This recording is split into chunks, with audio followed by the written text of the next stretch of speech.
Good evening, greetings in the name of our Lord and Savior Jesus Christ, and it is my privilege again to bring God's word to you. Praise the Lord, my dear friends. Let us sing and worship our Lord Jesus Christ. All to Jesus I surrender, all to Him I freely give. I will ever love and trust Him, in His presence daily live. I surrender all.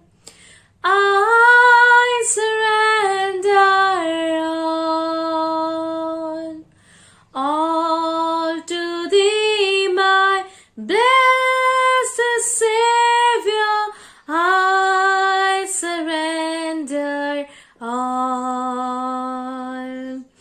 all to Jesus I surrender, humbly at His feet I bow. Worldly pleasures all forsaken, take me, Jesus, take me now. I surrender all. I surrender all to Thee, my blessed Savior. I surrender all to Jesus I surrender. Make me Savior wholly Thine. May Thy Holy Spirit fill me.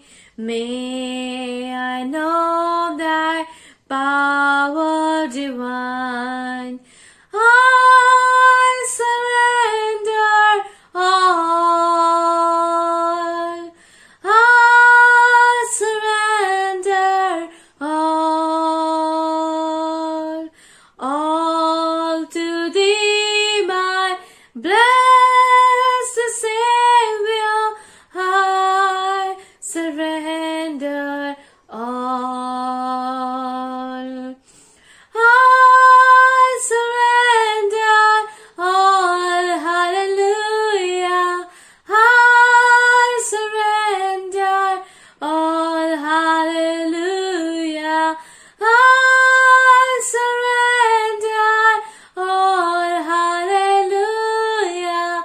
I surrender all, hallelujah. All to Thee, my blessed Savior, I surrender all. I surrender all.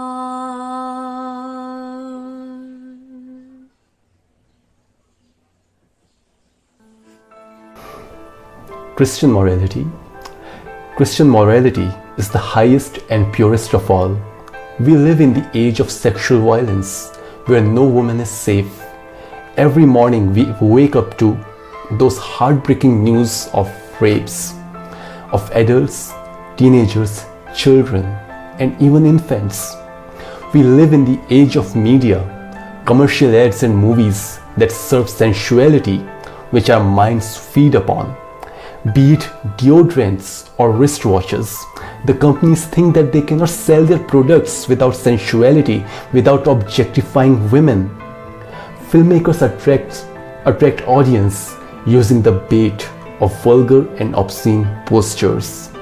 Just imagine, in a hedonistic or pleasure-seeking world such as this, that runs after all kinds of pleasures, sexual pleasure being just one of them, and perhaps the most powerful of them.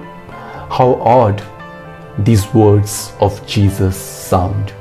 In Matthew chapter 5, verses 27 and 28, Jesus says, "You have heard that it was said, 'You shall not commit adultery.'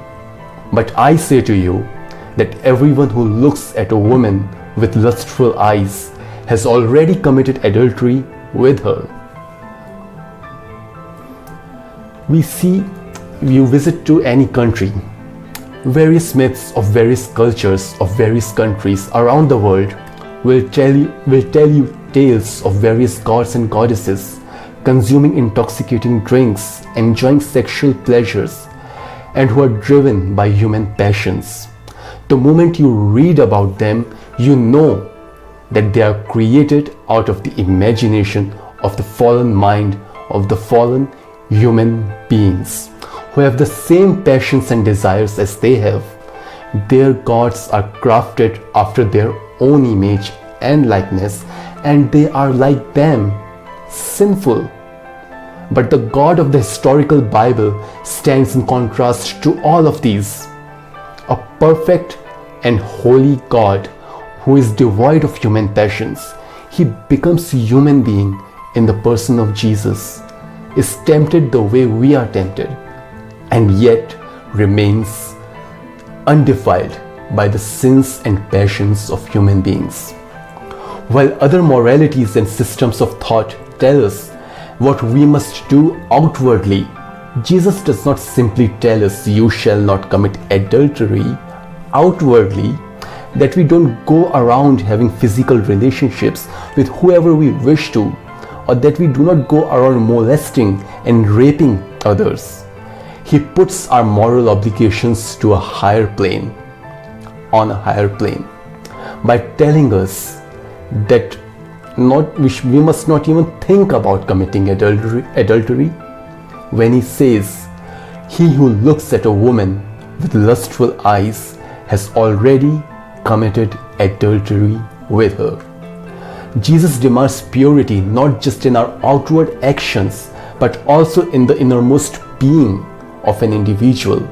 He does not simply judge us by our outward conduct, but by the very thoughts of our hearts and minds. Because He is the God who searches hearts, and He is the righteous judge who would one day judge not only our actions but also our thoughts. The holiness of God revealed in the pages of the Bible is the biggest proof of the truthfulness and exclusivity of the God it reveals. If we understand that, we will need no other proof. Such a God cannot be the product of a fallen man's imaginations. How many times, let me ask you, how many times have you looked at a woman with lustful intent? How many times have you passed those vulgar comments? How many times have you visited those filthy websites? We have all sinned. We all have committed adultery and stand condemned before the holy and pure and righteous God. This holy God of the Bible is the source of all that is good. He is the fountain of true morality. And it is in communion with this God of the Bible that a sinner can become holy. Come to Him. The Bible tells us, come to Jesus and He can even cleanse our consciences and give us a new heart by forgiving our sins. If there is any hope for this world to get any better or reformed and ultimately be saved, it is found in Jesus and Jesus alone.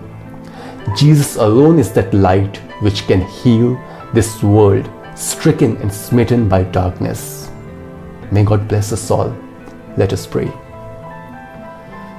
Holy, holy, holy God, King of kings and Lord of lords, we praise you and glorify you, for you are a holy God.